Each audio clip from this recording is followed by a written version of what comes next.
Good morning, good afternoon, and good evening, everyone. Thank you for joining us today. Today is a day to celebrate. Today, the day where we are hosting the sixth Youth Adaptation Network, and in this opportunity is for the MENA region, a region that is highly vulnerable to the impacts of climate change, but also a region with a young population leading adaptation and climate change solutions. My name is Adriana Valenzuela. I am the Youth Leadership and Education Program Lead at the Global Center on Adaptation. The Global Center on Adaptation is an international organization that was established as a solution broker. We established partnerships with governments, academic institutions, NGOs, youth organizations to accelerate adaptation action.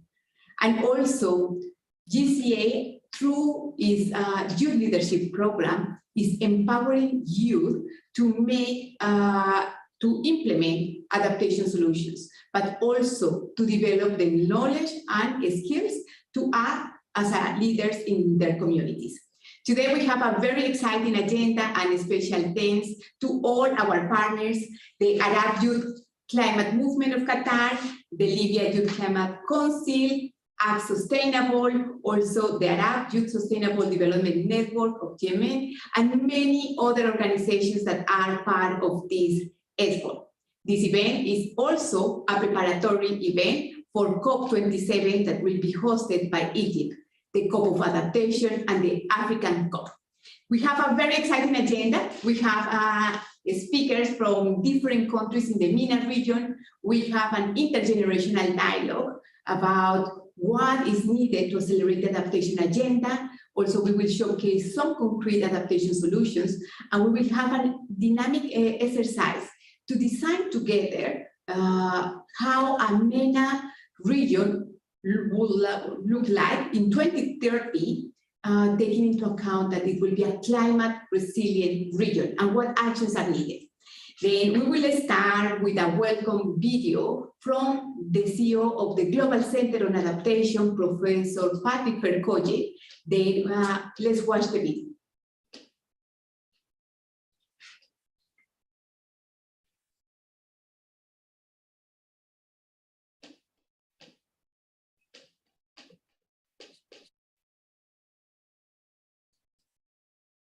Dear friends, welcome to the MENA Youth Adaptation Forum, the last but one in a series of 7 taking place around the world.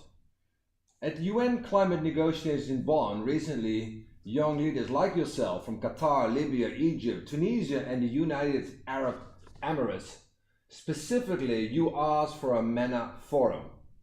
And with the MENA region taking center stage at COP27 in Egypt in November, it's only right that we have a youth adaptation forum here too. Indeed, young people everywhere are putting the climate emergency at the top of the political agenda.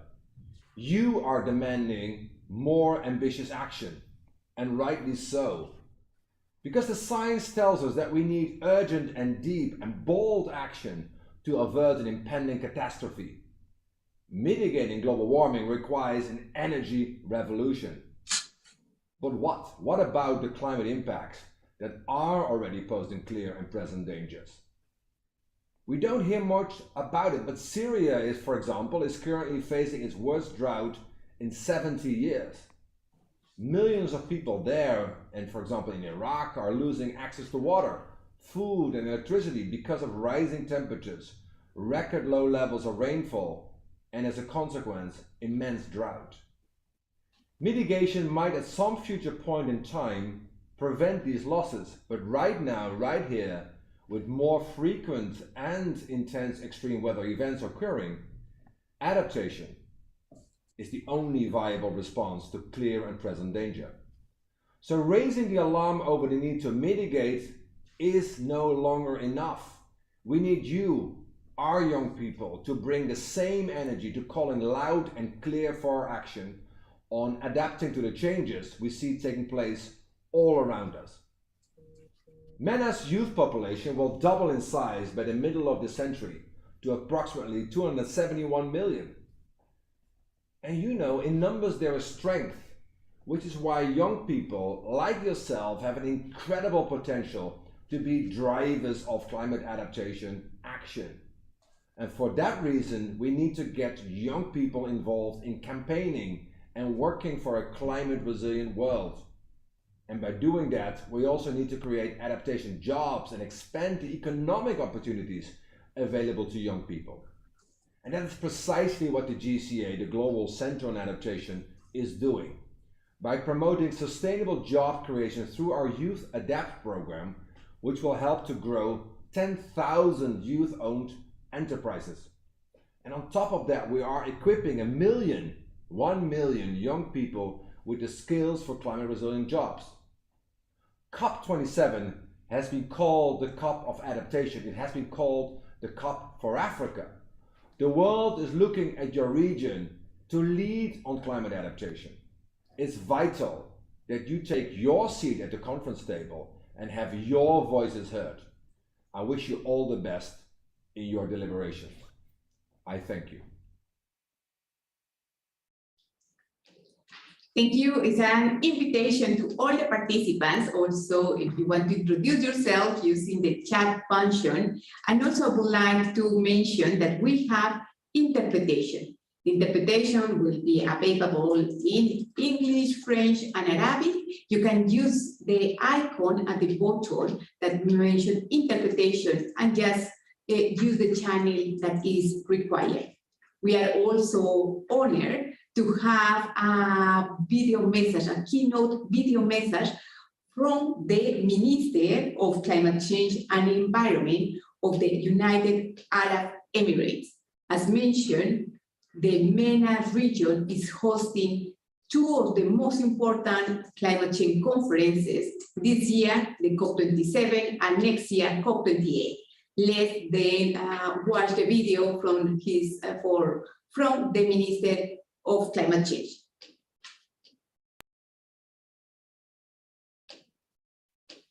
Your Excellencies, our young leaders, ladies and gentlemen, it is a pleasure to address you today, and I thank the Global Center on Adaptation for inviting me and for the hard work they do to make the world a safer and sustainable place in light of the fast-progressing climate crises.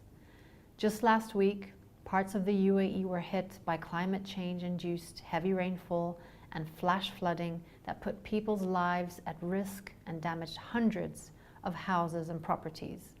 This is just one example of the devastating climate impacts witnessed all over the world.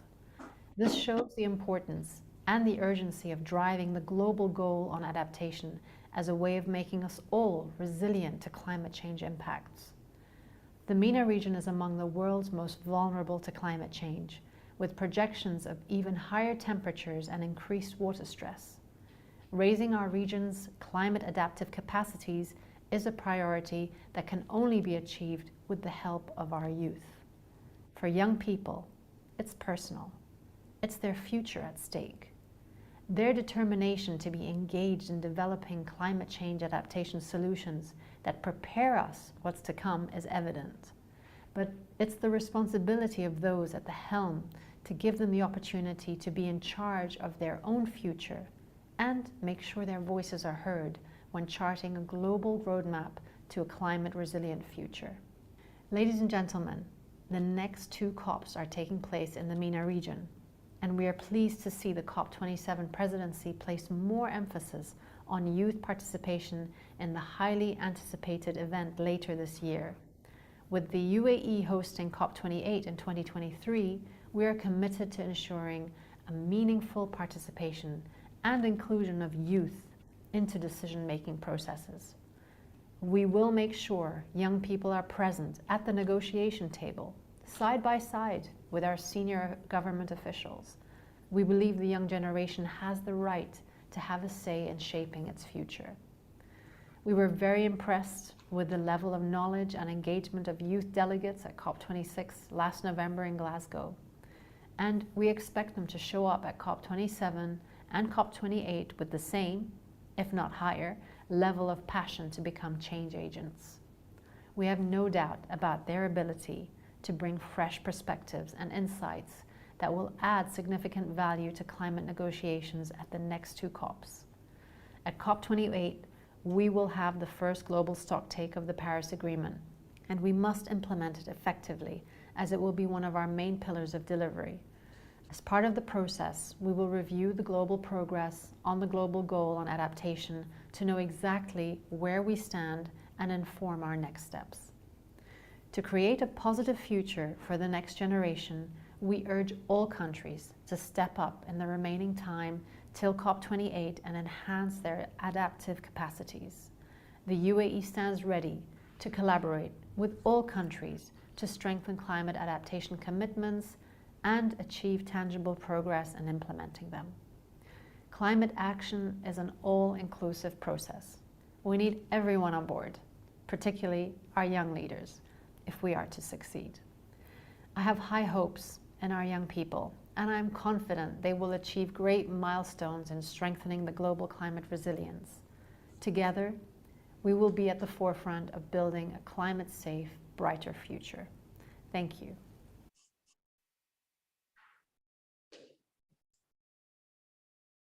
Thank you to the keynote speech of the Minister of Climate Change and Environment. And as you know, the Paris Agreement, this international agreement that was agreed by parties in 2015, highlights the importance of adaptation and invites, makes a call to the global goal on adaptation. And the Global Center on Adaptation has been organizing youth adaptation forums in different regions to put together decision makers and young leaders to discuss what is needed and how we can make our planet more climate resilient. We will have now an intergenerational dialogue reflecting on the recommendations of youth about the global goal on adaptation. Then we have an extraordinary panel because youth are not the leaders of tomorrow. Youth are leading by examples and also are youth, the leaders of today. And I am delighted to welcome two extraordinary leaders. The Minister of Environment mentioned that she wants to bring youth as part of the negotiations, as part of the decision-making process. We have two of them. Then I am delighted to welcome Nisrin El Saelim. She's the chair of the UN Secretary General Youth Advisory Group on Climate Change. She's from Sudan. She is one of the young leaders leading the climate change agenda, but also is a committed young women leading transformations in her country. Then also our second speaker is Ahmed El Haetai. He's from the Youth Climate Change, is a youth climate change activist, but also is a negotiator on the global goal on adaptation, and he is from Tunisia. He also took the leadership as part of the climate change meeting to bring this topic about organizing a dedicated forum for the MENA region. And I have two questions for you. I would like first to welcome, I would like that you very briefly start with a quick question about how did you start? How did you get involved in this climate change agenda? And after that, then we will go to three key questions to go more in deep about your vision about the global goal on adaptation, the impacts in the MENA region of climate change, but also what is needed to strengthen youth participation in the decision-making process. Then, Nisrin, how did you start? How did you get involved in this process? Thank you, Adriana, for the introduction. I'm very glad to be here with you today. I started 10 years ago. I know it's long. I don't even imagine. I didn't know also in 2012, I started January 2012, that I will spend 10 years doing climate change. It's been a very interesting and long journey. I don't feel it's long now, but I know I'm a bit old in the field. And how it happens, it's basically we had political problems in Sudan as usual. So universities were closed for 3 months just because of the political problems. And I had a lot of time. I didn't know what to do. I was a freshman at that time, and I was doing physics in my undergrad. I have a bachelor degree in physics. So I was thinking how to link science with policies and the political decision making in the country. And I used my favorite friend, which is Google. And in Google, I was searching how to link science and political science together, natural sciences and political science. So I discovered something called science diplomacy, which is using science in diplomatic discussions. And the two major topics at that time of science diplomacy were actually water, because countries share water together, so they need to have a diplomatic discussion on how to manage and who gets what share and so on. And the second bigger topic was, of course, climate change, because it's a very scientific problem, yet because of the huge interest and the huge financial implication of it, it became a very political problem. So this is how I started actually doing climate change. I know it's different, and I know it's far ago, 10 years ago, but I mean, science was my entrance to the field. That's why for me, science is not negotiable. Fantastic. Then Ahmed, what about you? How did you start and how did you get involved in this process? Well, thank you, Adriana, for organizing this, and thank you for the Global Center for Adaptation for giving us the chance to be on the first edition of the Youth MENA Adaptation Forum. I'm happy to be with you here with some inspiring and amazing leaders from the MENA region, from all around the world that are following us. So we're not far from each other in the stream. For me as well, started from the door of science or the field of science. I started studying in college environment protection, science of environment, and after that, I was passionate since I was as a kid about environment, animals, and everything. And since I started studying about climate change, I felt responsible for not doing anything. So I became a climate activist with some amazing youth in Tunisia. After that, I've started connecting with youth from all around the world, and started organizing things and how to change things from the outside and from the inside. And last year, our Tunisian focal point, UNFCCC focal point, with the help of GIZ, opened an application to create this group of young negotiators. And I was only criticizing people who are doing negotiations and they are not doing anything. So I said, let me try to change things from the inside. And yeah, I was selected and I joined the group of young negotiators. And right now we are a group of 11, I believe. In Tunisia, we are co-leading the negotiations in different thematics. And yeah, right now I'm co-leading the negotiations in about the GGA, the Global Goal and Adaptation. If I may jump here, Adriana, Ahmed remind me of something. I think it was 2014. Yes, it was 2014. I remember it was the first time I really wanted to go to a COP, and I had to actually go and camp in front of the focal point office to get accreditation. I was like, I'm striking here. I'm not moving if I didn't get accreditation to go. And the problem is in 2014, I was just above the age because I started university a bit early. In 2012, I was 16. So in 2014, I was only a few days after I finished my 18. I was like, you are almost a minor. I said, well, almost. I'm not a minor anymore, so I want to go. And it took us actually 7 years to manage to bring more young people on board to go to COPs with us. So I think Ahmed and many other countries were really privileged and really lucky to have the initiative from the focal point and from GIZ as a funding their opportunities, because even us, we had to always fundraise to participate in the events and so on. So I guess different people have different starts, but it's really a struggle for a lot of people to find an opportunity and a window to open and to participate for events, especially for COP. And then let me ask you, what, from your perspective, what are these impacts that the MENA region is facing regarding climate change? And let's try to be very brief. In this way, I will have also other questions for you. Then, Ahmed, what are the impacts that you have seen in the MENA region? Unfortunately, as you know, like everybody knows, the MENA region is one of the hotspots of climate change. It means like we're facing right now severely and extremely the impacts of climate change. It means that the MENA countries are very vulnerable to climate change impacts, as they are naturally affected by harsh climate conditions since like the beginning, like extremely high temperatures, limited groundwater, and rainfall, and scarce agriculture and arable land. And this is due to the combination of water and precipitation scarcity.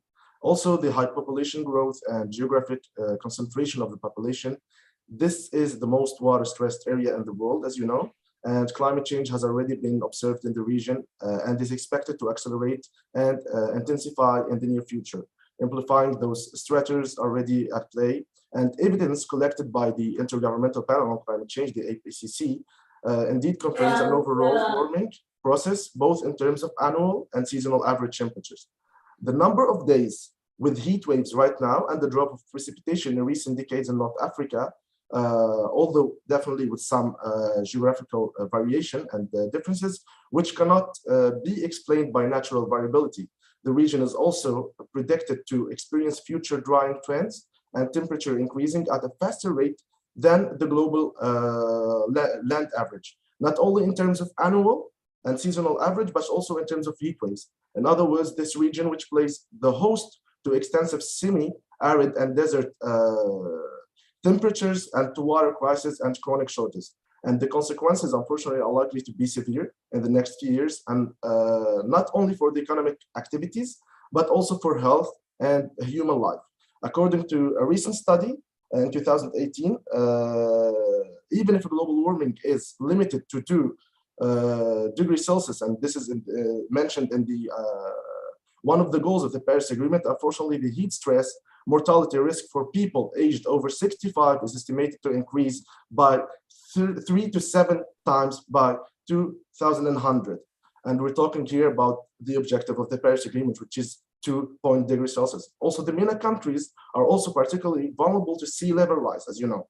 Due to climate change, about 7% of the total population lives in areas where elevation is less than 5 meters above sea level, and a large share of economic activities, major urban centers, agriculture, and population is concentrated in the coastal areas, which are exposed to increasing risks of flooding, inundation, and land erosion. And we have a bigger problem right now, even in Tunisia, which is salinization. And the effect of sea level rise could be extremely dispiriting for climate-sensitive activities from tourism, agriculture, and fishing, which a lot of countries in the MENA region are depending on these fields. And in the Mediterranean and Red Sea subregions that are characterized by the rich biodiversity and tourism attractiveness, a comparative study on 84 coastal developing countries, for instance, estimated that about 24% of the MENA coastal GDP and 20% of its coastal urban extent are exposed to sea level rise and storm surges.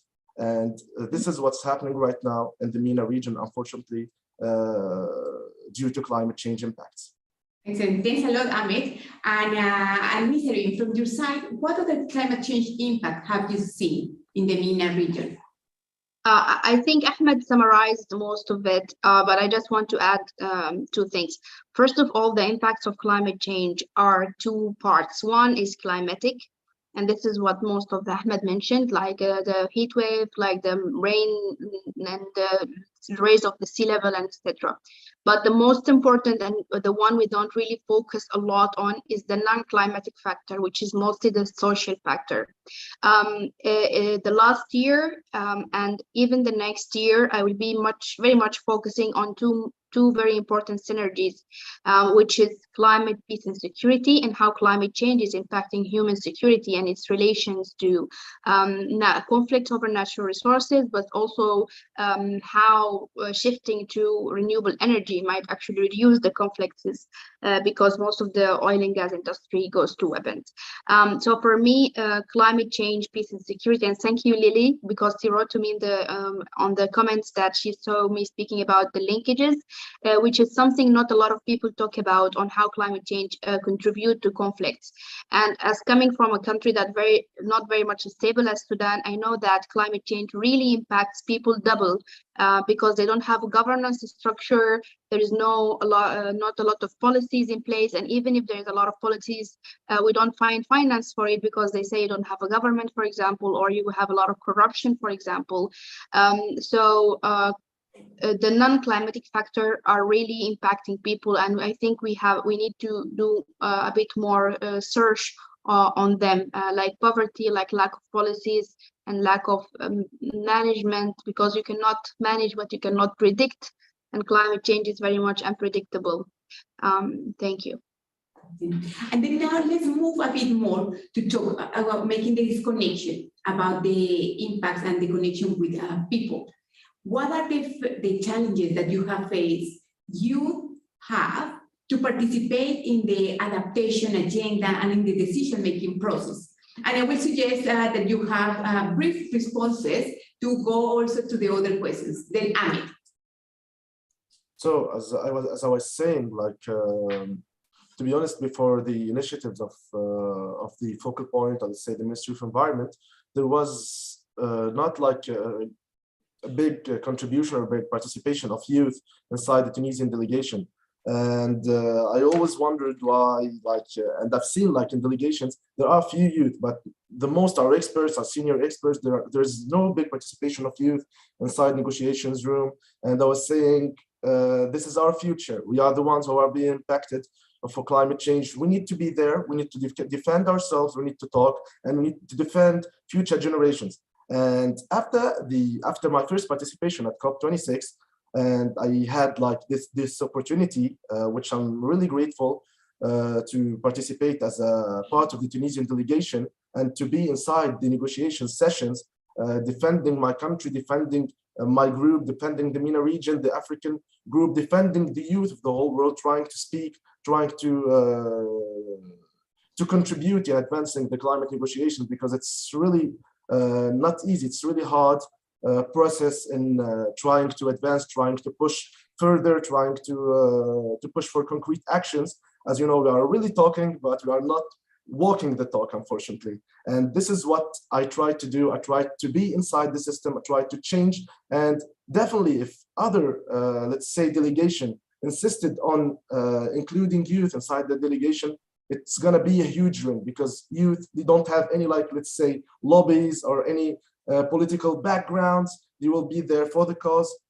Definitely few, let's say, capacities are required. You need to have like an idea about negotiations. You need to understand what is the topic that you are negotiating about. You need to be an expert in that topic, but as well, you need actually to be there for the cause, because I'm seeing a lot of I don't want to say it, but that's the reality. A lot of delegations, a lot of delegates, they are there because they have a mission, maybe to block negotiations, maybe to speak for some lobbies, to speak for some big companies. And I don't like that, unfortunately. And I believe if delegations and insisted on the participation of youth, definitely we're going to move forward with negotiations, and we're going to achieve, let's say, the goals of the agreements that we already have. Thank you. Yes, I was laughing because what Ahmed mentioned is exactly why negotiation is there. People come with agenda and they want their agenda to go through, and that's why it's called negotiations. They don't have to come with a good intention all of the time. And I remember we had a meeting with Mr. John Kerry, the American climate envoy, and I told him we were very happy with the new Biden administration. We thought things will change after the Trump time. But you know what changed? And he said, what changed? He was so happy and excited about it.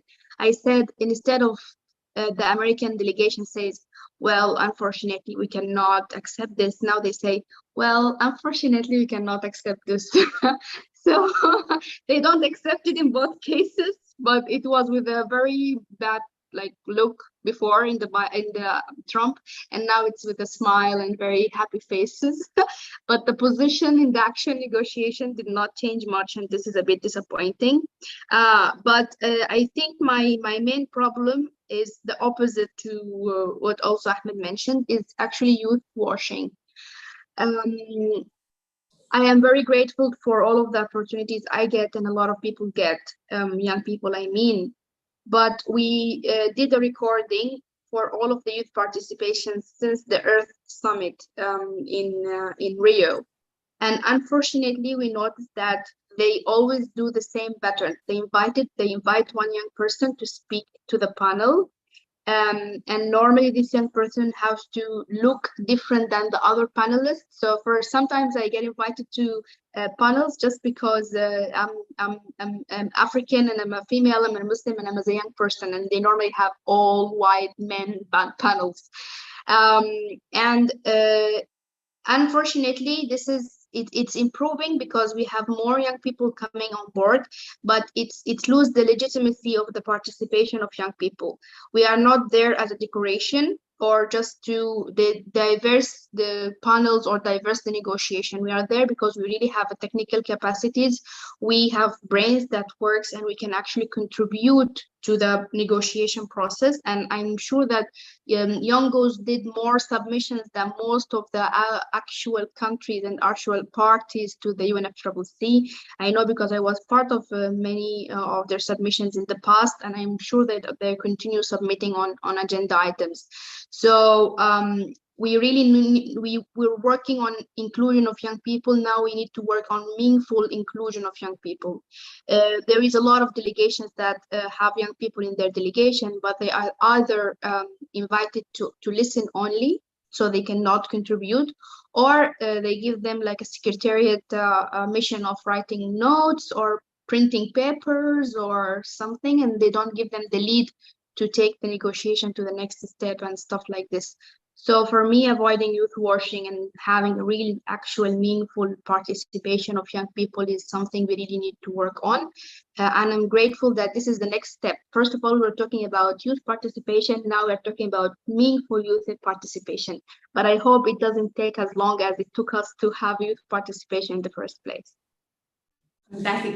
And let me connect this with the last question that I have for you. And the question is, what can governments do to support this meaningful youth participation? And the second one will be, from your perspective, now governments are negotiating the global goal on adaptation. From your perspective, what will be these priorities from the MENA region? Then over to you, Anne. So it is a good question, actually. And yeah, I'm with you, because I've seen, to be honest, at SB56 or at COP26, I've seen like youth are there inside the rooms, but they are not talking. They don't have the right to talk, maybe. They have the badge of party overflow, or either they have the badge of party, but they're not allowed to talk.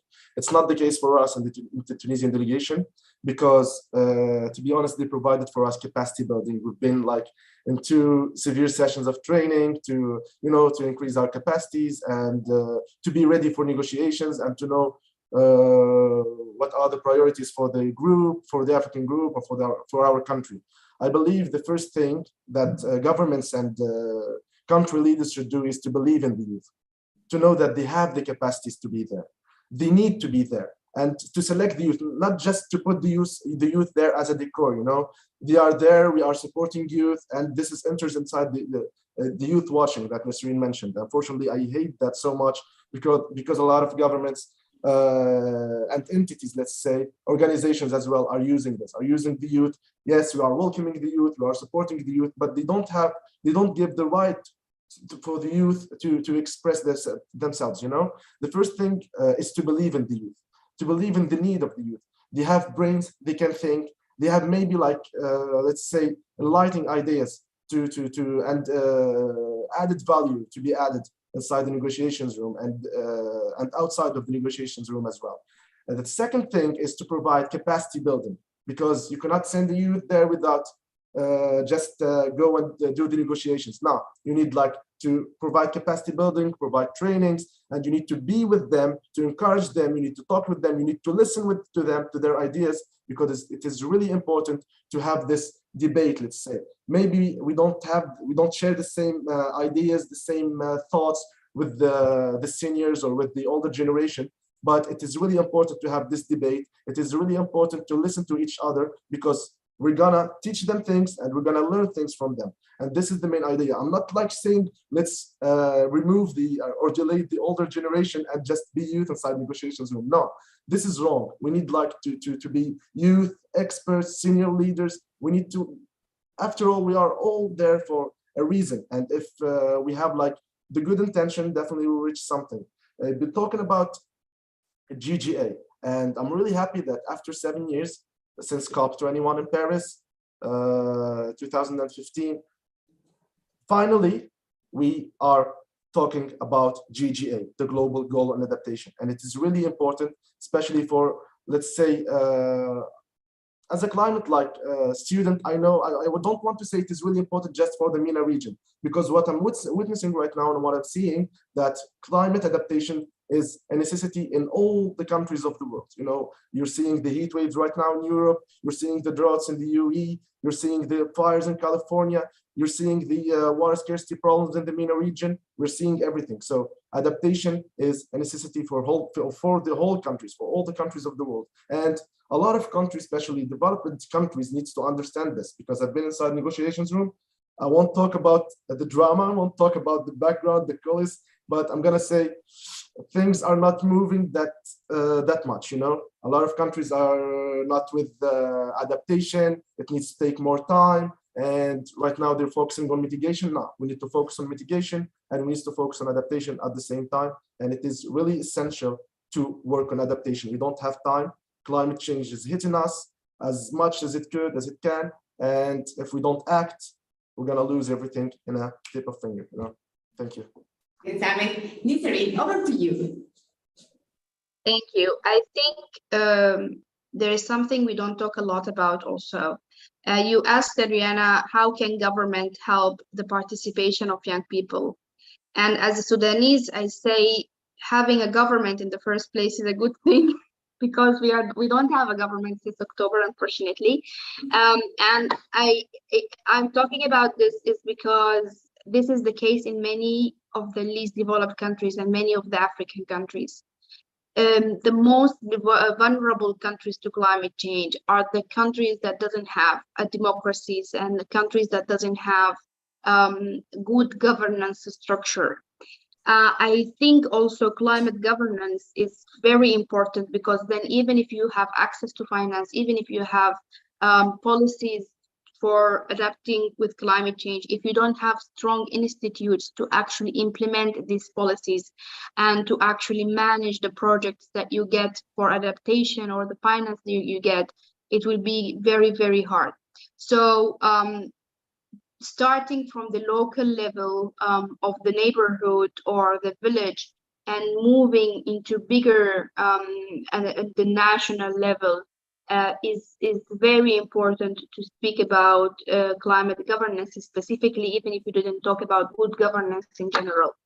And one of the things that we also don't talk about a lot is now, after the General Assembly passed the resolution of human rights and clean environment, finally, we can say that climate action is a human right, and clean environment is a human right. And congratulations to everyone who advocated very much for this. So this is very important also, to have the freedom of speech and the freedom of gathering, and because this the only way how we can know how different communities are suffering from climate change, and then we can help the communities to adapt to it. Regarding the global goal of adaptation, I don't have any technical input from the negotiation part, but I think the triangle of adaptation have to be complete. Otherwise, the global goal of adaptation will be just a very fancy name on a document.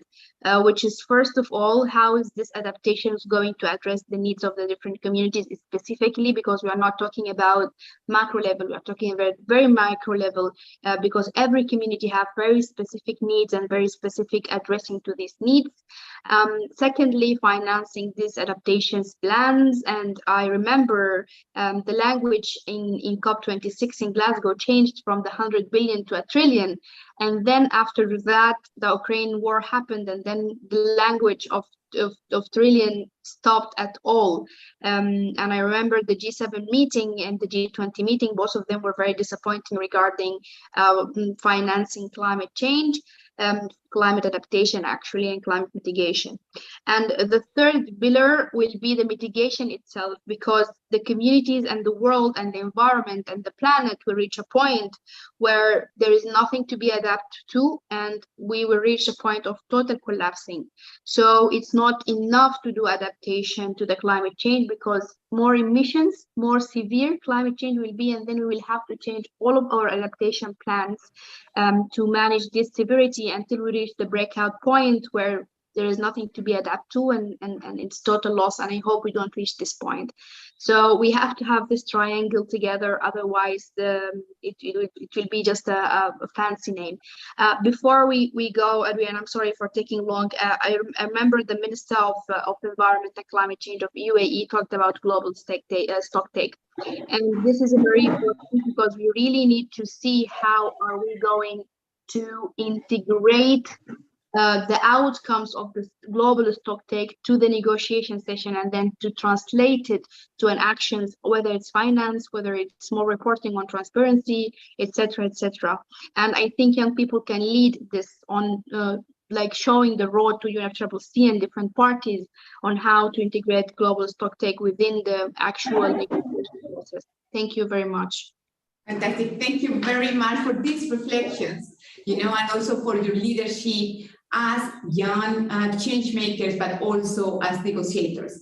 We will continue with this conversation in the MENA region. We are going to showcase concrete experiences about what is happening in the MENA region, with inspiring experience from Yemen, Egypt, Morocco, and Qatar. Then thanks a lot, Nisarine, thanks a lot, Ahmed. And we start with showcasing these good practices. I would like to show a video from the UNFCCC Climate Change Secretariat, Youssef Nassef, who is the Director of Adaptation. Let's watch the video.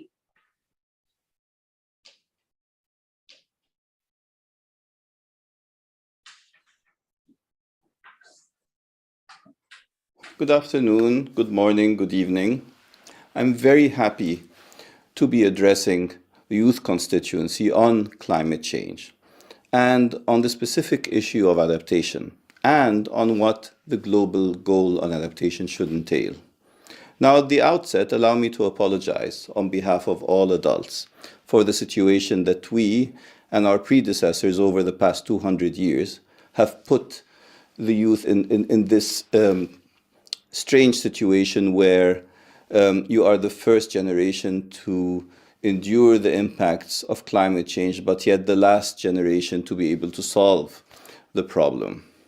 And you may recall that the science made its mark in 2018 with the IPCC report on the 1.5 by giving us a very short window of action where we have to transform the way we do our business in order to be able to retain what we consider to be a prosperous life or an acceptable life.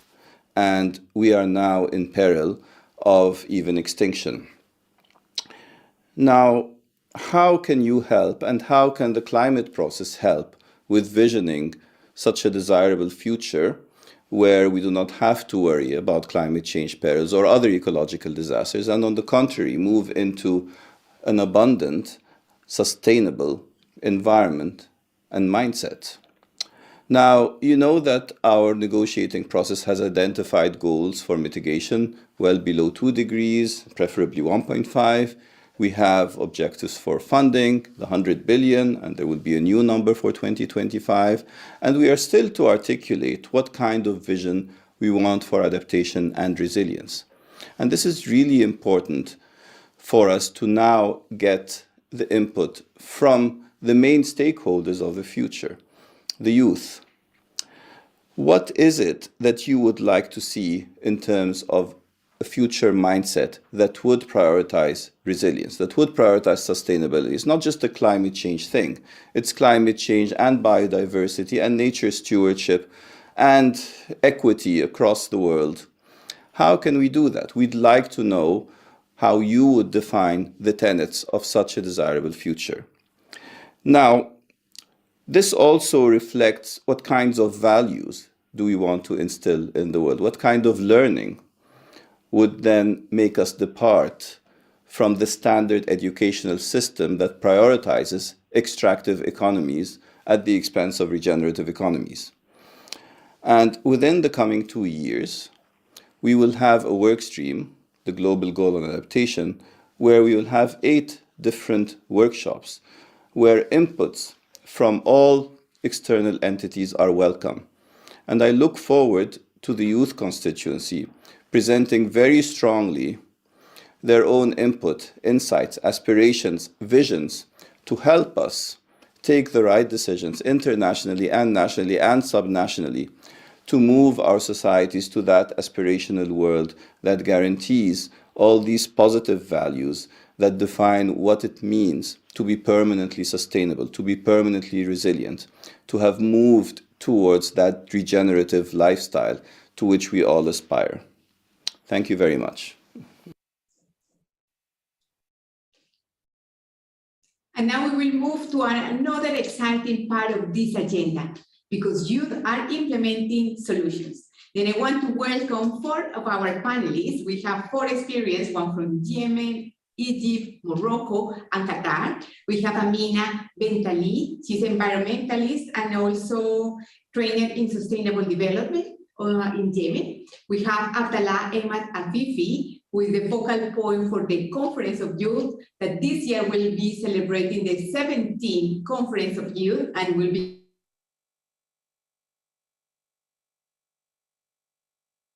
and also is one of the members of the Youth Advisory Panel of the Global Center on Adaptation.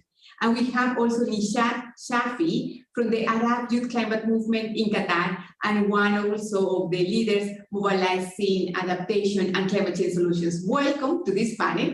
Now, what we want to do is to listen, like your experience, and the methodology that we will have is each one of you will have around 3 minutes to share your experience. And maybe very briefly, you can start with explaining how did you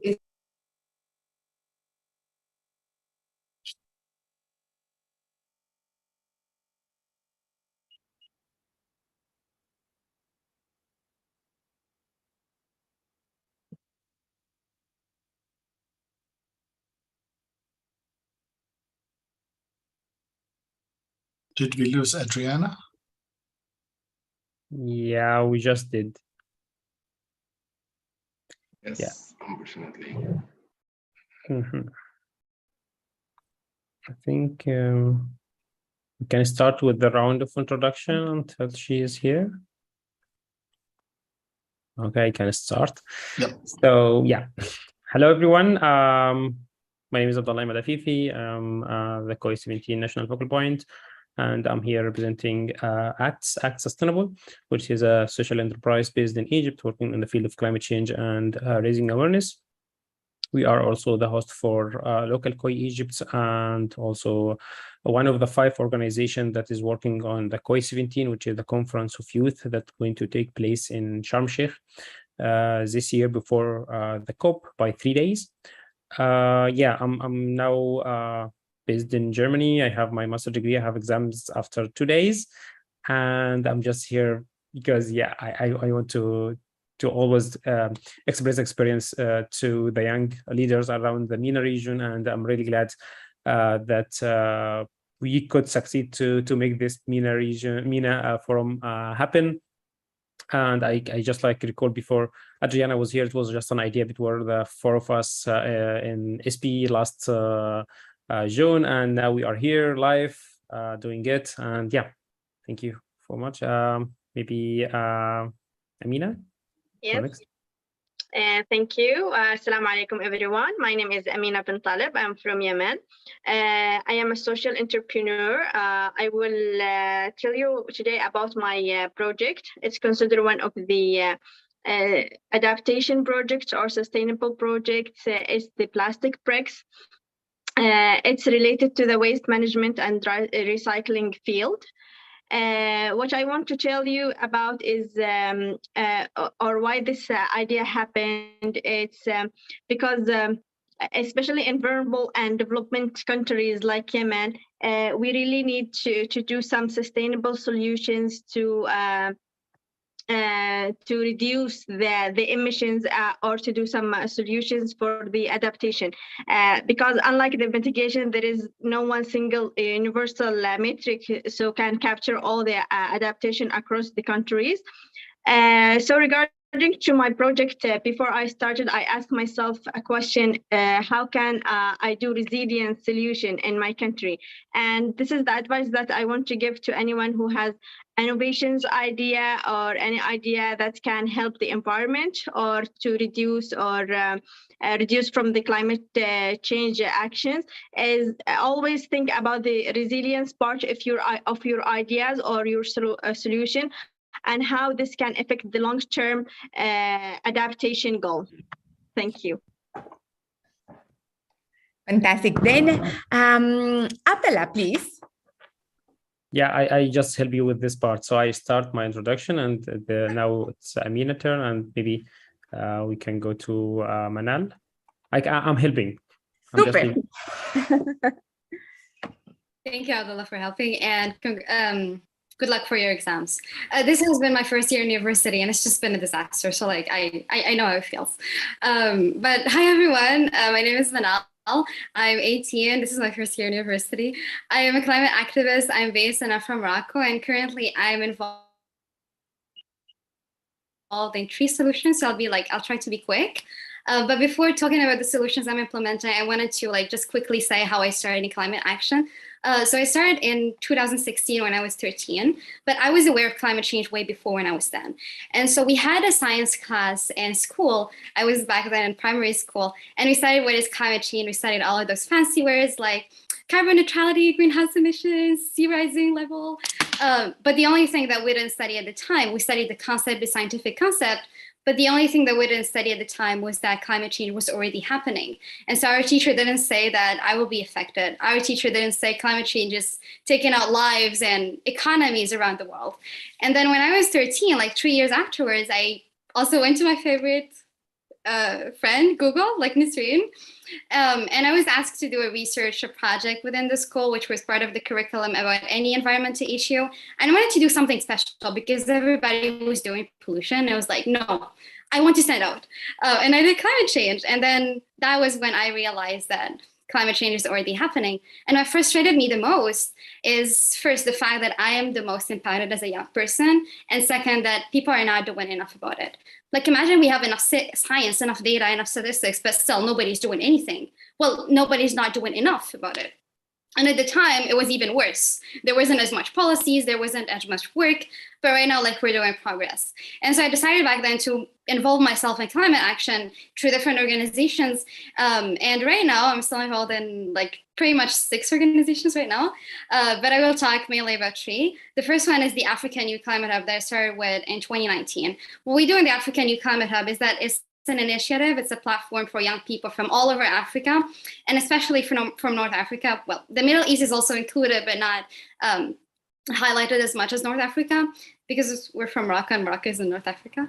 And so what we do in this platform is that we nurture leadership of African and North African people for climate through capacity building workshops, through trainings, through seminars, webinars, and very recently we launched our own incubation program that focused on bringing 16 young people from all over the continent to fund their project and to provide them with mentoring opportunities and networking and capacity skill building opportunities for them to work better on their projects. The second solution that I'm also working with is the Moroccan youth government.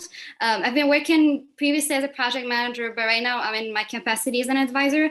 And what we do is that we're working directly with a lot of ministries in Morocco, including the Ministry of social issues, the Ministry of Climate Change, the Ministry of Environment, a lot of ministries, but I'm focused on the Ministry of Environment. And what we do is that every single 2 months or 3 months, we'll prepare a report and a series of recommendations, especially policy recommendations, and a series of evaluations to the policies of the government. And what we say to the government, here's what you're doing wrong, and here's what you can do for young people and for climate adaptation. And well, at the end of the day, it's their choice to accept it or not. But we like to think that such policy reports will please push, like as much as we insist, they will just do something, because we send them a lot of reports. And the last one, like, I'll be very quick, sorry.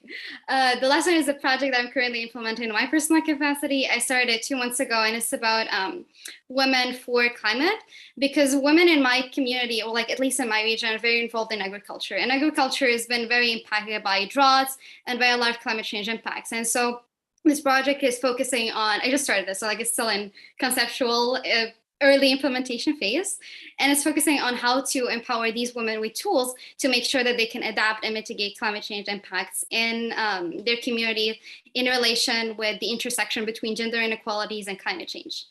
And there are more solutions I'm involved in, but like I'll pass it on to Nishad, and I'm super excited to be here. Thank you, Manal. Thank you, Abdullah and Amina, for joining today. And thank you, Adriana. Good to have you back. So I'm Nishad. I'm based in Doha. I co-founded the Arab Youth Climate Movement Qatar. Basically, back in 2015, when there wasn't much organization leading the Arab youth in climate and climate solution base. So Arab Youth was formally formed during COP28 here in Doha in 2012. Unfortunately, didn't survive in many of the countries, of course, due to many of the issues which regions still persist to have to abide or to get rid of. So we, as Arab Youth Climate Movement, were basically working with the communities to build their resilience and understanding of climate change way back in 2015, when climate change wasn't a hippie or a buzzword anywhere in the Arab world, and it was too political even to governments to work with. And like things have been changed, a lot of organizations moved in, and myself, I reached to climate change advocacy and awareness, not because of Google, but science. I studied my master's in energy and environment, and my research was on climate change variation over South Asia, both on rainfall and temperature rise over 100 years. So I was more technically oriented guy from a scientific background coming into climate, was giving me more avenues to discuss and also share the concerns of climate change, but from a very science perspective. That also helped me to also bring more science-oriented people to join. Much of our members in our team are either students from science or life science or from sustainabilities, which is making sure that we have a technically sound group and bring up projects that are important for the community in understanding the climate issues. And I would see that from a very, very advocacy point of view, building their environmental consciousness and how public behavior can be changed. So Arab Youth Climate Movement have been working since then, almost 7 years now, being collaborating with the state of Qatar, with the Ministry of Environment, and other regional and national organizations. We are happy to be here too. Thank you so much. Thanks a lot. Every one of you have a very impressive background. And the most important is your leadership and your commitment. Then each one of you are leading different initiatives and also are engaged in different organizations. But I would like that you very briefly just share one of these good practices, this experience, to help also other youth, not only for the MENA region, but you that are connected and are listening to this event from all over the world, this experience that you can share. Let's start with Amina. Amina, then please share with us the experience in Yemen. Okay, the experience wasn't like that easy, especially in Yemen.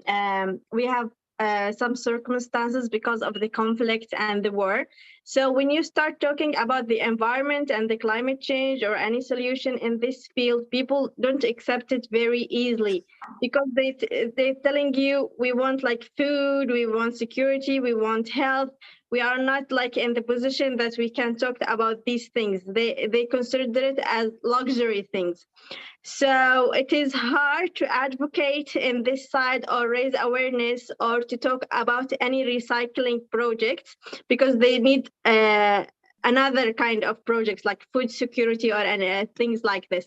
So was the most challenged thing I faced it, and I may even facing it until now.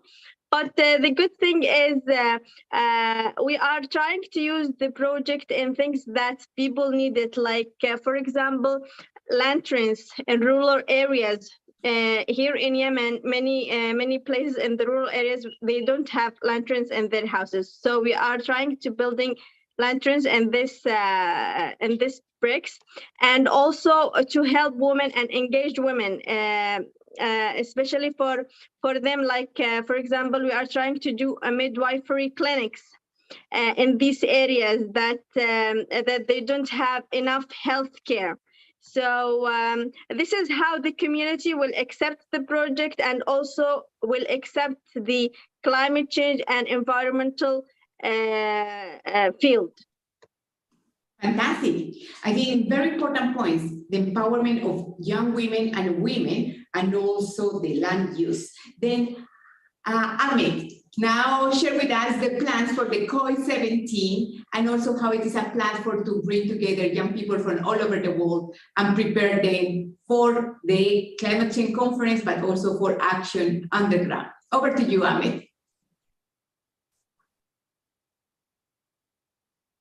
You mean Abdullah? Abdullah Ahmad. Sir Abdullah. Okay, so I was waiting for Ahmed to reply. So okay, sorry. Yeah. So for us in Egypt, it's a bit different, because when you start, like I started in the climate field since 2016, since the start of SDGs. So it was a bit different approach. It was like, if you are speaking about climate change, people just do not care. So it's not like the first priority you need to put on the table, but they can listen to you once you have like a very concrete or a very idea that are connected to their own lives. So for example, if I'm going to have a relation between the water bottle that it's in your hand and the beach that you are going to have your vacation in, you are going to be, oh, okay, it's related now. So they need to have like another level of capacity building. You are not going to give them like a border example, like the turrets in the sea are going to die, and this kind of example. You are going to give them more practical example that they can see and feel. For example, the temperature, like now it's very hot here in Germany, which doesn't make any sense. It's 35. So I'm not in Egypt. So you can just relate to this stuff because you can feel it. So we started on the capacity building from a lower level. So we start from schools and the children, because these are the people who are going to be affected more rather than us, because we are trying to make this planet a safe planet for this generation, the next generation, and generation afterwards. So we started to go to schools, universities, and to educate people about climate change, to have them like, this is the typical solution for the climate is you just like start by yourself. So you are not waiting for decision makers to do something for you. You just start by yourself. You change the life of your the style life that you are having. You don't like consume a lot of energy, water, electricity, and all this stuff. So we started from this perspective, and then we came up with local COI Egypt in 2019, which was the first local COI in the MENA region, which is a local conference of youth. It's related to UNGU. UNGU is the official youth consistency of UNFCCC. And we started to gather people from all around the city of Cairo and Alexandria to just like come and speak about their own projects, because we found out that are people like us who are working in the shadows. They are just having their own ideas. They have their own projects, but they cannot speak up because they don't have the ability. They don't have like this kind of platforms that we are here now, or they don't have like the community to share these ideas with. So what we are trying to do as ACTS is to create this community in Egypt to connect all the people who are working in the field together. And we are very glad that last local COI in Egypt, one of the attendees is now a founder of a social enterprise that's working directly with the Ministry of Energy. So this is what we are trying to do and what we are trying to achieve. And also this is all related to the adaptation that I'm going to speak more about when we are speaking about COI. I'm just like don't want to go deep into many topics, but hopefully people here are aware of COI and local COI and this kind of inevitability process. Thanks a lot, Abdallah. Then Manal. Sorry, what was the question again? Sorry, I was very captivated about what they were saying. I just totally forgot the question. What we would like is that you share one of the experiences, regarding your engagement. You are engaged in different organizations, in different initiatives, but now what we want is that you select one and share as an inspiration for others, things that can be done, you already have done, have implemented. I think I answered this question like earlier when I was talking. I was just speaking about all of these solutions, but probably I could right now focus more on one of those, which is the last one that I'm leading on the personal level. And I want to focus on this one because I want to share a couple of best practices that I've learned throughout the process of doing something by myself. And I just want to tell everyone out there who's doing something who started a project by themselves, I know how hard it is, and I can relate, and I have total appreciation and respect for you because it's just super hard. But it is not impossible. And so the first one is I was really surprised by the lack of resources that there is in Morocco, not just in Morocco, throughout the world. Because when I started working on this project with 5 other girls, 5 other young women who are aspiring as well in Morocco, we realized that there's not enough numbers. There's no statistics about climate change in Morocco, or at least in my community, even though Morocco is a leader in terms of climate performance. And it wasn't just about lack of resources or numbers, but it was also lack of capacity building training programs. It was also which is what we're doing in the African Youth Climate Hub, but there was just a lack of resources. And even if there were resources, they were generally not accessible to the general public, but only for governmental use, for university use, and not for people like us who want to start their own projects. And so a best practice for me in terms of resources is to, instead of looking for the resources, we started in this own organization, which is Women for Climate Morocco. We started doing the research by ourselves. So don't take the lack of resources as an excuse, but rather do it by yourself. So we started gathering data from experts. We started doing research on the field, and we also started doing live testimonies to understand the climate impacts in our region, because we didn't find any resources by that, at least in Google or any other outlets. And the second best practice is to build your support system. So this is, I'm not usually, I don't like to be a negative person, but the climate field can be very toxic at times. I remember last year, I was super frustrated because of a lot of negative criticism that I was getting because I was too young to do this. My project was too small. I don't have enough experience. I don't have enough skills. And it took a toll on my mental health. I had a very long depressive episode actually last year, and it affected my health, my academics, and my professional attitude as well. And so what I want to say to all of the young people out there, just build your support system, become resilient, because if you're going to work on a project by yourself, or even within an organization, you're going to have a lot of climate denial. You're going to get a lot of feedback of you're too young or you're too small. And you have to be resilient and remember, at the end of the day, you have a greater purpose than all of those negative criticism. You're here to save the planet, and don't let anyone stand in the way of that, even if they're just saying you're too young. Nobody's too young to make a difference. But pretty much those are my best practices and my advice for anyone who wants to get engaged and anyone who wants to save the planet, like us. Thanks a lot, Manal. As you said, each one of us, we need to be all climate resilient. Then, Misha, over to you.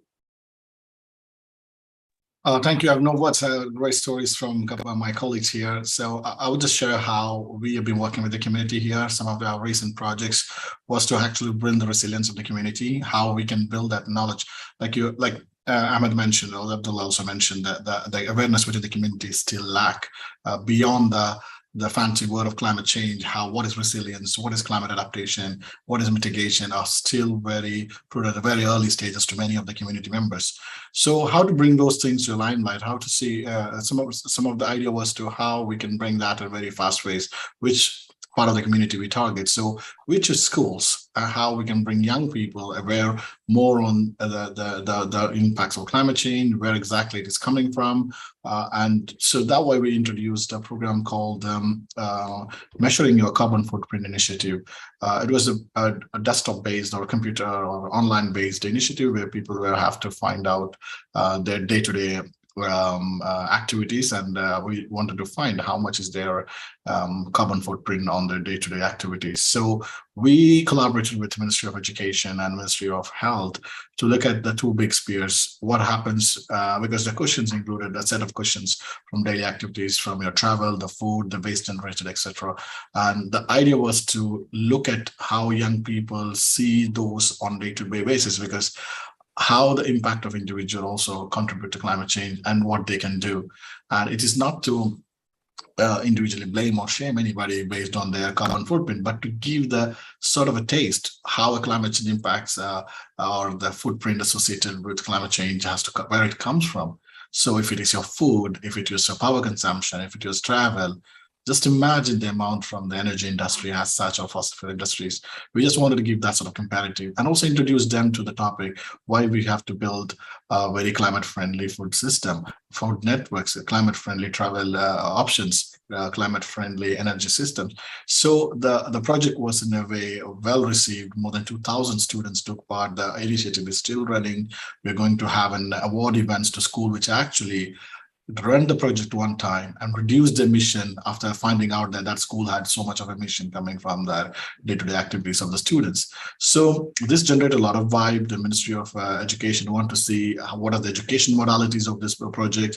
Ministry of Health came in to join this project, want to see what is the food consumption pattern for young people in the country, looking, given food is one of the critical aspects of changing climate, and just to see how vulnerable when we have a war in Ukraine and that completely devastated the food grain supplies across the world. Just imagine more disruption out of climate would take place in Ukraine. This is also going to have the same impact like the war. So there's some aspect where we actually have to build the resilience and understanding of a community. And like you all mentioned, your projects have its own importance, and doing such projects really builds the capacity of the community. Yes, government does a lot of activities and programs, and sometimes it's not reaching to the right target, and we are, as a young community leaders, we have the right access to those people. We know the language, what they want to hear from us. So it is always important that we speak in the language of community rather than beyond big science topic. Nullifying, breaking down into layman language always helps to reach out to the community. The target is to, of course, on the one hand, we make our governments and corporates accountable to what they're doing, and at the same time building the resilience and adaptation capacity of our community, which is very crucial moving forward. Just imagine a couple of days back, we had a huge rain in this part of the world, which today we have 45 degrees Celsius, still we had a huge rain. So those sort of complete devastating weather events could means that we have to prepare to adapt to such fast changing climate weather, even in this part of the world where rain is scarcely available throughout the year. So the rain we received was like first time in 27 years. See, that's how the variation of weather takes place. Our community prepared for that? Well, the example shows on the media, they weren't prepared. And this is where we have to build the community's resilience to help them to how to adapt to those situations, how build that policy and necessary implications on the ground, and how we support our government also. So I think we all have a great role in that. And I think all our projects which have been mentioned here has its own tangible impacts on our community. And this is what we have been doing here in Qatar. Fantastic. Then we have several initiatives, lessons learned. Thank you very much again for your leadership, for your commitment, for inspiring other youth to make this transformation possible. And now we are going to move in working groups. We want to hear from all of you. We will have 5 facilitators. One of them will be Manal, group number 1. We will have Mohamed Marai from the Libya Youth Climate Council for Climate Change. Mohamed, please raise your hand that people can see you. Then we have also Sarah Abu Taya from the Arab Youth Sustainable Development Network in Jordan. Please also raise your hand, Sarah. Nishad will be another of the facilitators, and we have Tarek Hassan. Tarek, also raise your hand, then people can see you. I think that Tarek has a difficulty. Then Abdallah, if you can take this group. Basically, in the working groups, we are having three key questions. The first one is, I want that you imagine how a climate resilient MENA region look like. No, just thinking post 2030, we have the Sustainable Development Goals, how it will look like. And then the second key question is, what are these 5 key actions to enable the transformation? These are the exercise, thinking and imagine a climate resilient for the MENA region, how it will look like. And second, what are the 5 key enabling actions for this transformation? Then Ifa will help us to move into the working groups, and after that, what I will request is I will invite one person from each working group to, if you can define who will be presenting the conclusions, and then to socialize the main conclusions. Then please stay with us. We are going to divide the group in different small groups, and just let's have a very interesting discussions in the working groups. Also, Adriana, do you mind also dropping the questions in the chat so that everyone can see that? Thank you.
The methodology for that, we will have 5 working groups.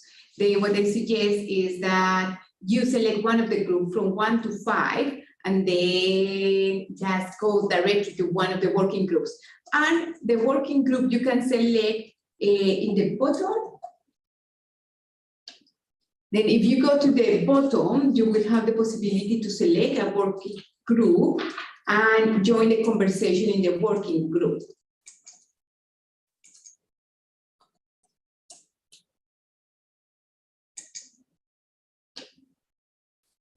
If you go to when you have more, it says join breakout room, just select there, and then you will go to a working group.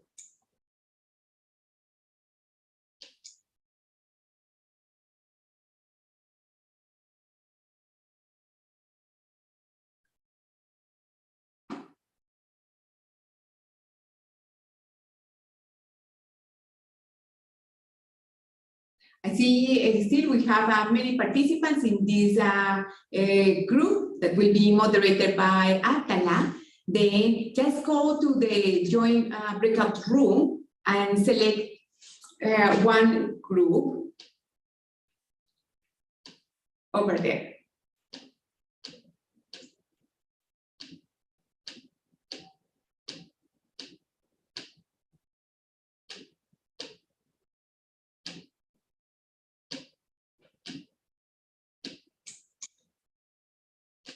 And we have a room number 1, 2, 3, and 4. Then I invite you, we have still more than 30 participants in this working group. Then I suggest that please select one of these and to start with the conversation. The idea is that we have 10 participants in this room. Then please join any other room, and we will start with the conversation.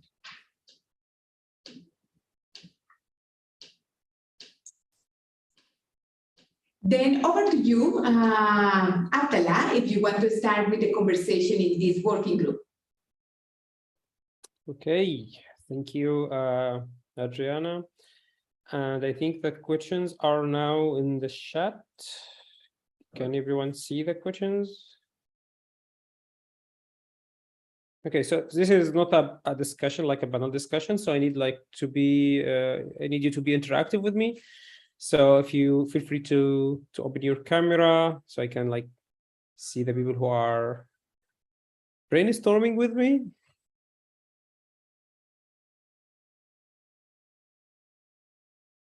Hello. Hello. I don't want to be like this kind of teacher that, okay, you are the next one, open your camera. You know, I just want to be friendly. So please, if you can open your camera, go on. And also, if you have like any inputs on the two questions asked in the chat, which is what does the climate resilience in the MENA region post 2030 looks like? And also, what are the 5 actions that can enable transformation change in the MENA region? So who want to contribute and have like some thoughts, some ideas? Yeah, you want to like just comment, ask me some question. Yeah, just step in. Maybe you start with Abdallah. How do you imagine a climate resilient region? Okay. Of course, I can start. So we need to think for the future as we can think of today. So if you are looking today for the cases that we already face, the problem that we already facing, the crisis that we live in, see how it will look in the future. And this is how it's going to give us a small portfolio of what's going to be faced after 2030. So we have too many scenarios in IPCC, and we want to stick to the most reasonable one, which is 1.5, to keep 1.5 alive, because as we can see, we all do this kind of sessions, workshops, webinars. We go to COPs and SPs just for one reason, to keep the Paris Agreement on the table, to keep 1.5 alive. So what we all wish that we can, by the year 2030, we already have like the emissions are more reduced, and also we are having more new eco-friendly projects.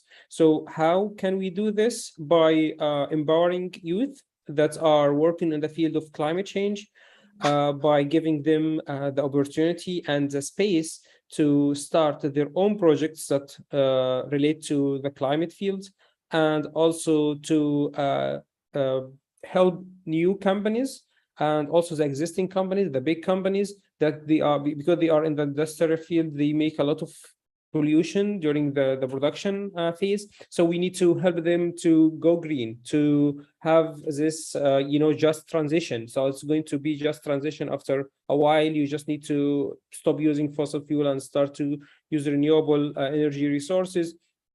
And this can be done by very big organizations that are going to give support for these organizations, for these companies and this industry to move to the green side.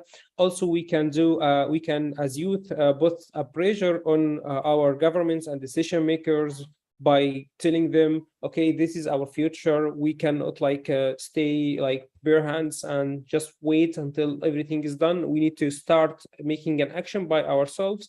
We need to have our voice here. That's why there is platforms like Local COI, like COI, like this kind of forum here that's going to have the output document after 6 forums in the COP as well. So this is some of the solutions that we as youth can offer to the decision makers, and now it's in your hands to do the action, to implement what we already suggested. So this is some of the ideas that I have to see how it will look like. It will look like I will be the optimistic one. It will look like the region is going to have at least like a climate pact between the MENA region or the Arab countries, because we are in the same regions, sharing the same problems, crisis. Because now if I have like a flood in Libya, it will affect Egypt, and also the same in the Gulf country. If you have like a very big heat wave, it will affect all the other countries. So we need to have like a climate pact or something in the future, and also we need to have like an incubator for youth projects in the region that can like, okay, I will just pick like 10 projects this year and I will just focus on them and make them big projects that are going to solve the specific problem that the country is facing. So this is some of the points that I can see, like how the region it will look like post 2030. Fantastic. Then now I also see that there are many comments here directly in the chat, but let's use the opportunity that we have the microphone. Nora, if you would like, I can see Nora Mohammed, if you would like to talk directly, please use the floor.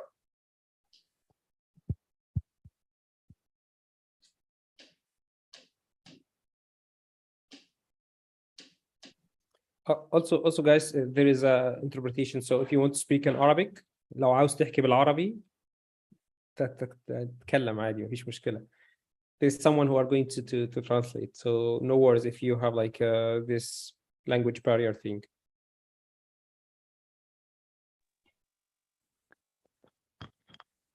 Hello, السلام عليكم. وعليكم السلام. أنا نورا من اليمن. طبعا من خلال السؤال المطروح هنا الذي طرحتموه، كيف سيكون عذرا فقط الترجمة حتى يبدو واضح للجميع. في ترجمة شغالة معاكي وانت شغالة، فما تقلقيش من النقطة دي. اوكي. طبعا تفعيل دور الشباب الفاعل. ألاحظ الآن أن اتجاهات الشباب نحو المنظمات، نحو المؤسسات الشبابية التي تهتم بالمناخ أو بأهداف التنمية المستدامة. لاحظت الكثير طبعا من النشاطات الأخيرة.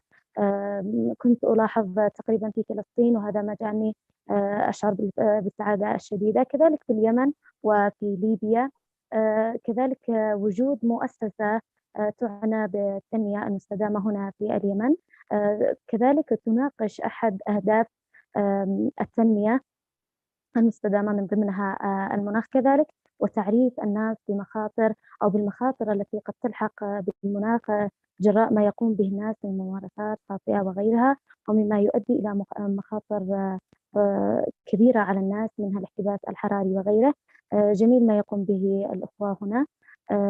أتمنى وأتوقع أن يكون لها دور كبير في الأعوام القادمة، منها إقامة مؤسسات شبابية بذات شبابية. هناك شباب فاعل ينتظر الفرص، أو ربما قد لا يعرف الفرص المتاحة. مثلي تماما، كنت قبل فترة أبحث عن ربما مثل هكذا موضوعات تناقش عن المناخ، عن التنمية المستدامة، عن البيئة وغيرها. وجدت أيضا بالصدفة في بعض الإعلانات الممولة، وحاولت أن أنضم إليكم مثل اليوم. أتمنى أن أكون لدي دور فاعل كثيرا، لكن ربما أحتاج اللغة بشكل كبير. لاحظت. أتمنى أن يكون لليوم أيضا مثل هكذا مؤتمرات يكون لها توضيح أكثر. عانيت قليلا في البداية في الترجمة وغيرها. أيضا لا يوجد جداول بالعربي. شكرا لكم. ذلك كان التوضيح البسيط. بالنسبة للسؤال قد أجبت عليه في البداية، وأتمنى أن تصل مثل هكذا مؤسسات ومنتديات إلى الدول مثل اليمن وغيرها ممن يسعى الشباب إلى إفعال صوته في ظل ربما ظروف صعبة على الشباب. شكرا. شكرا جدا لك يا نورة. يعني ونعتذر لو هي الفورم مش كلها بالعربي، لكن احنا في المينا ريجون مش كلها Arab countries، ومش كلهم العربي بتاعهم كويس، فاحنا عشان كده عندنا interpretation عشان خاطر تسهل الموضوع علينا ان احنا نفهم حاجة زي كده. وبالطبع برضو الجدول نزل باللغة العربية، وحاولنا ان احنا ننشر على صفحة مثلا Act Sustainable باللغة العربية، فتقدر ان انت تتواصل على حاجة زي كده. واتمنى ان يكون ده بداية كويسة ليك ان انت تخشي في المجال وتسمعي الحاجة باللغة الإنجليزية وتسمعي الحاجة باللغة العربية، فبالتالي تنمي الجزء دوت. وشكرا جدا طبعا على إجابتك وردك. I'm going to move back to English. So, Adriana, can you please? Maybe just to, because we will very soon move to the plenary again. Then just very briefly, because I think that there was a technical issue. You just can give the two sentences, the summary of the intervention in Arabic, and if there is any other intervention before we close this working group in 2 minutes, take over to you. But first, Abdallah, maybe a brief summary of the intervention. So she was speaking mainly about the situation in Yemen, because Yemen now is looking for one of the main resources of living, and climate change is not now on the table. So they need to put more effort on climate change if you are going to address this problem in a country like Yemen. And she hoped by the year 2030, the situation will be better, and everyone in the country is now know what climate change is about. So we need to start in the next 8 years to implement more project and work on the capacity building of the youth in the country to let them know exactly like this kind of platforms and other platforms that discuss specific topics in the climate change, and give them the opportunity to participate.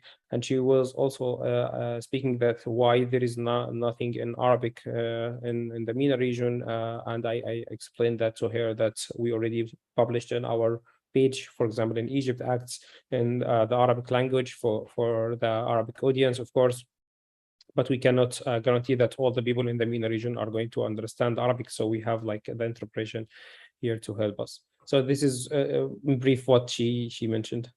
Fantastic. Then we have 1 minute for the final intervention, if there is any other one. Amina, would you like to intervene? Or any other? Sorry, I didn't hear what is the question. If you have any input about what are these actions that can foster a climate resilient region in MENA. Yeah, we already write them, and I'm not the one that I'm gonna tell them, because I wanted to make a space for other people, our young people.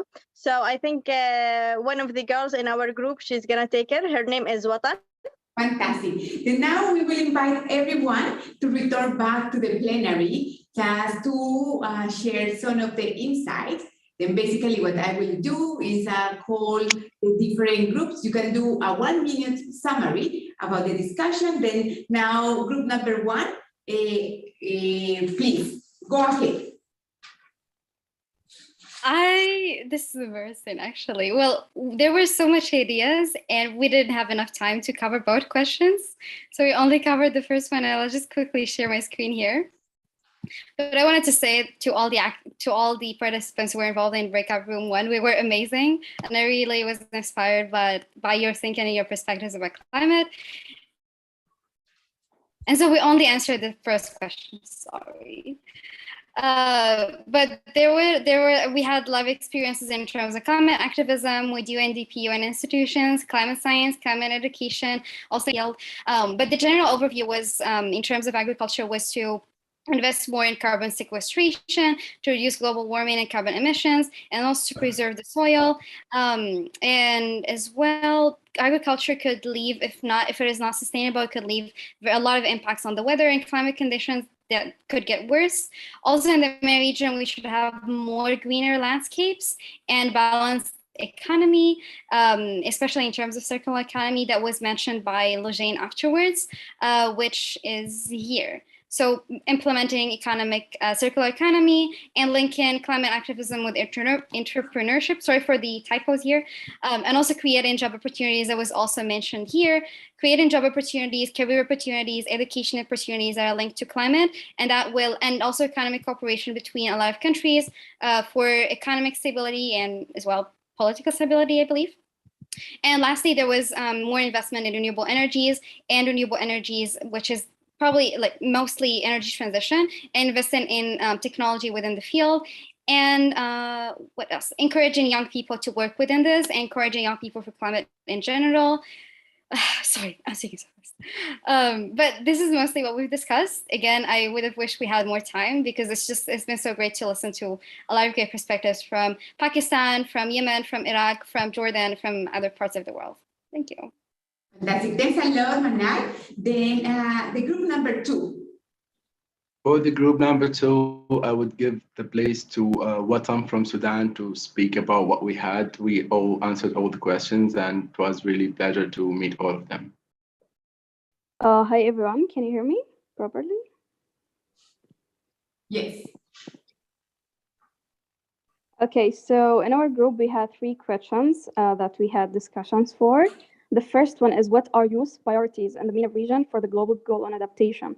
So we thought of providing capacity building in regards to inventing and adaptation measures, also to share practices and projects to work together in the MENA region to think of climate solutions.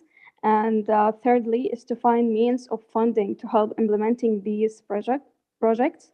And lastly is to enable MENA region to have national adaptation programs, including youth and its mechanisms. So this is for the first question. For the second question is what are youth priorities in the MENA region post-2030 look like? So in this, we thought of, as we are in a region focusing on agriculture, we need to invent new technology and integrate it in the agriculture mechanisms, and also to work on the renewable energies and qualify people to mobilize them in these fields to invent solutions. Also, as MENA region, we suffer from floods crisis. We need to focus on water strategies and to study the sea level raising and saving islands, and also to highlight the biodiversity issues. Also to work on our health systems to make it more resilient, and most importantly, to focus on having democratic governance in the MENA region as an essential foundation to implement all these solutions. The last round of discussion was about actions, 5 actions that can enable transformational change in the MENA region. We thought of intense researchers units to support finding climate solutions, to support renewable energies by investing in our resources, also to support youth advocacy and activism, establishing climate funds, prioritize climate education, and lastly, include youth in negotiations. Fantastic. Thank you very much. Very rich conversation. The group number 3. Thank you so much. And for the group number 3, also we come out with points related to my colleagues' points. But for the first question, we focused on raising the awareness and youth mobilization in the priorities in MENA region for youth. And also as youth, we envision that development is a key point that we prioritize it in climate adaptation, because as it's always mentioned, we don't have another 100 years of development to become a developed country. So we have to focus on adaptive development strategies and action plans in our region. And also people need matching climate adaptation with their needs, their economics, their jobs, and their engagement in their daily lives. So that was basically the first question. And for the second question, they envision after 2030. The climate resilient region is a region with agriculture solution, water, facing no water issues because we have limited resources and many issues with our water resources in MENA region, and unfortunately some of them are impacted by political conflictions. So we envision after 2030 to not to have such kind of issues in our region. And for the third question, the 5 actions that we are hoping to have them, raising the awareness and capacity building again for the youth, and the agriculture activities, because most of our countries in our region depending on that. So we increasing like more food security, decreasing hunger crisis, and so many things. And like also some people from the group highlighted the participating of youth. We need more participation for youth in forums and in like decision making, a real decision making process. And media exposure, because as you see, any war, any crisis, any issue, the media exposure is important to spread the awareness among it, and we witnessed that through COVID-19. And the last thing was the green projects and the green jobs for youth, because we are talking about sustainability. We are convincing people that we are acting for sustainability, but they would never believe it until they see it. So as much as we increase our green economies and green projects, and in like making inclusion for youth in green jobs, they will believe and be involved more in climate adaptation. Thank you. Thank you very much. Then let's move to the working group number 4. Thank you. We had issues. We have very few numbers and we couldn't jump into second question as such. Well, most of them who actually spoke in our session or in our breakout session were very optimistic about the future for MENA region, upon what is like you're making sure that issues like wash, health, environment are taken care. Also looking at the coastal ecosystem and how women are taken care would actually define how the future MENA will look like. So there were young people from Egypt. There was a colleague from Bangladesh also who was giving some inputs how Global South has to work in a collective way, as most of the time the Global South, the region who gets impacted by climate change compared to the later other Global North countries. So the idea was to look at how young people can build on awareness. They find a lot of them doesn't really understand the climate issues and the solutions required to them. So they want real tangible solutions to mitigate or adapt to climate change. And that was one of the key issues or responses. And they were also advising how the future would be very important for them, because they see this, a lot of changes happening in the region. The COP is bringing some much needed inputs to the region, etc. So yeah, those are the concerns as well as some recommendations. Yeah. Fantastic. Thank you very much. And then let's go to the final group. I think, Adriana, you can help me with this one because you already took some notes. Then I think that in the last working group, you were talking about there are different issues, but one is connected with the conflicts in the region and how to strengthen the institutions and to have the climate governance. The other thing is also connected about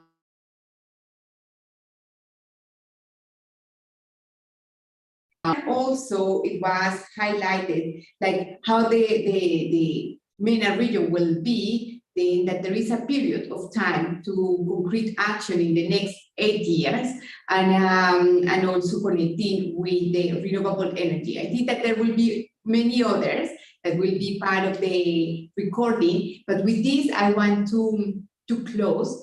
I want to say, first of all, thank you to everyone that have joined.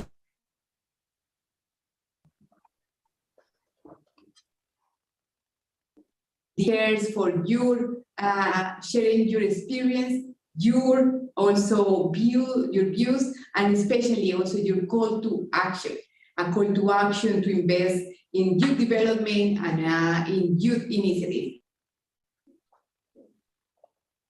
Yeah, Thank you so much for attending. No, Abdullah, I think we have to wait. There is a video from Mr. Amr Isam that will be shared. I think that meanwhile, while we're waiting, I would love to stay in touch with all the amazing people here. So if everyone could just drop their social media links. This is mine. I just dropped mine. Please add me. Thank you. Oh, that's you, Nishad. I want to say thank you to everyone. And also mentioning that the Global Center on Adaptation will continue organizing the other youth adaptation forums. The next one will be in Latin America on the 12th of August, and we will have also a global dialogue that will be live stream, bringing together youth and decision makers. If you have not registered yet as part of the Youth Adaptation Network, please, we will share the link with you, and then you can join the network. Also, join in you will in our newsletter receive all the latest news, and we really hope that continue working with you. Finally, I want to emphasize that this event has been possible through the collaboration of different partners, but especially youth organizations that took the leadership. Special thanks to the Arab Youth Climate Movement of Qatar, the Libya Youth Climate Council, Act Sustainable in Egypt, the Arab Youth Sustainable Development Network, as well to the Ministry of Environment and Climate Change of the Emirates, and the COP presidency. And to close, we are going to share with you a message that we have from the COP27 presidency. We are preparing for the COP, the African COP, the COP of adaptation, the COP of implementation. And let me close this event with the message of our Sam, who is leading the engagement of youth as part of the COP27 presidency. Then let's watch the video.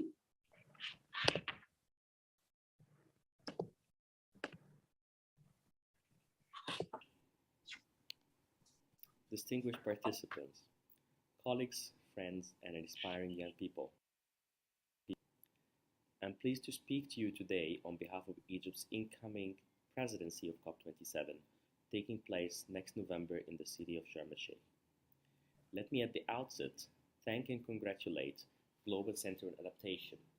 We were thrilled to learn that GCA is putting together a series of youth-focused adaptation dialogues.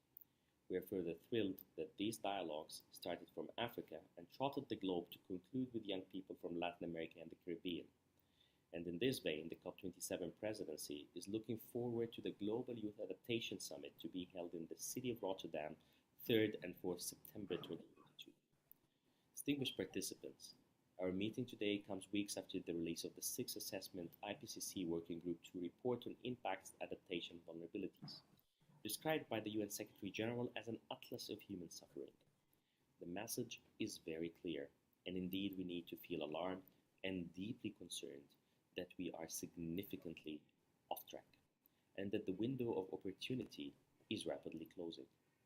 Adverse impacts of climate change are already here, and cumulatively increasing in all regions and across all sectors, making us live already in an era of loss and damage.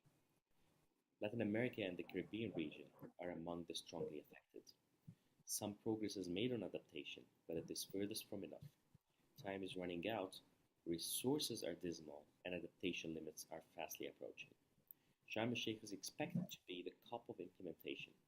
Adaptation should be at the heart of implementation, discourse, and action. The 2 years Glasgow Sharm el-Sheikh work program on the global goal on adaptation was launched through a series of policy and technical dialogues. Many voices are calling for seeing a qualitative accomplishment on the GGA discussions at Sharm el-Sheikh before the conclusion of the process at UAE in 2023. And first and foremost, there is a need for a transformative adaptation agenda. We look forward to your valuable engagements, inputs, and submissions on the road towards a GGA that captures your concerns, priorities, and challenges, and showcase the best practices of youth-led global and local resilient solutions. Meanwhile, it is imperative to continue to demand sufficient, meaningful, accessible, predictable, balanced, and appropriate climate finance for adaptation. The 50-50 mitigation, adaptation, climate finance must not be a theoretical construct, and the Glasgow pledge to double adaptation finance should be honored and sustained. As COP27 presidency, we committed ourselves to a science-based, balanced, transparent, and inclusive leadership that promotes equitable progress on all fronts and encourages a drive for additional ambition and strengthened resilience. In addition, the momentum created in Glasgow needs to be maintained and geared towards implementation. Our objective and vision will greatly benefit from the input from and engagement with all stakeholders. And as a country with extended commitment to youth empowerment, and as the annual host of the World Youth Forum in Sharm el-Sheikh, we will strive to ensure that youth are at the heart of this conversation, as key contributor to policy planning and implementation, as well as being most affected by the future impacts of the decisions we make today. For these reasons, we're very glad that it was mandated to have an annual youth-led forum starting from Sharm el-Sheikh in cooperation with UNGRO and UNFCCC Secretariat. Egypt aspires that this forum and the COP itself provide a conducive environment to all of you to network, disseminate, impart and receive knowledge, speak up, and exert the right level of pressure on governments and all stakeholders.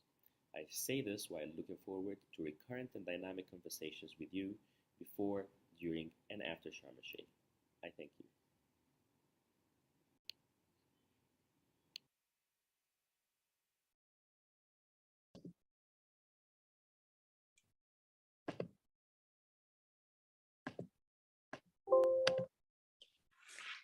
Then it is the message of the COP27 presidency, and it has been a very inspiring event.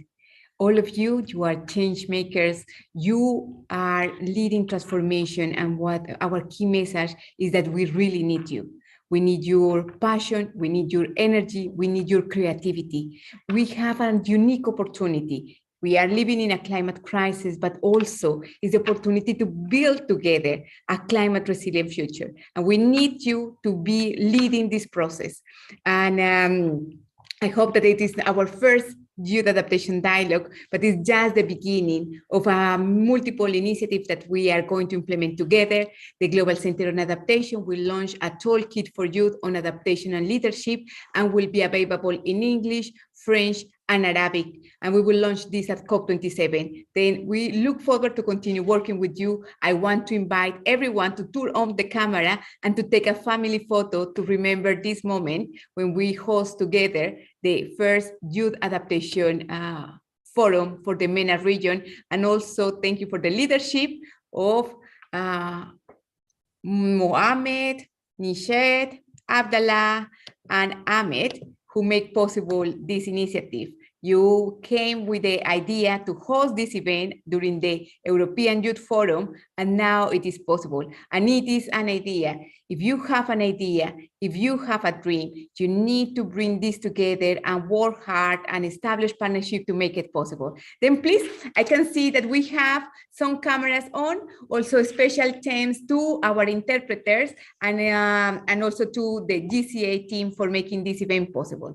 To Celine, to Jolene, but also to Ifa, who is working with me, and many of you know her, as you have been communicating. Thank you to everyone that had been behind the scenes to make this event a really inspirational event and make it possible.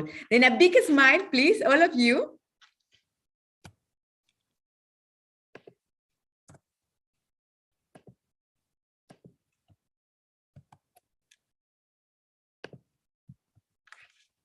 Thank you very much. We keep connected.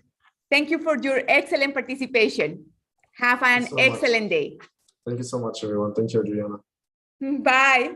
Bye-bye. Bye-bye. See you in Egypt.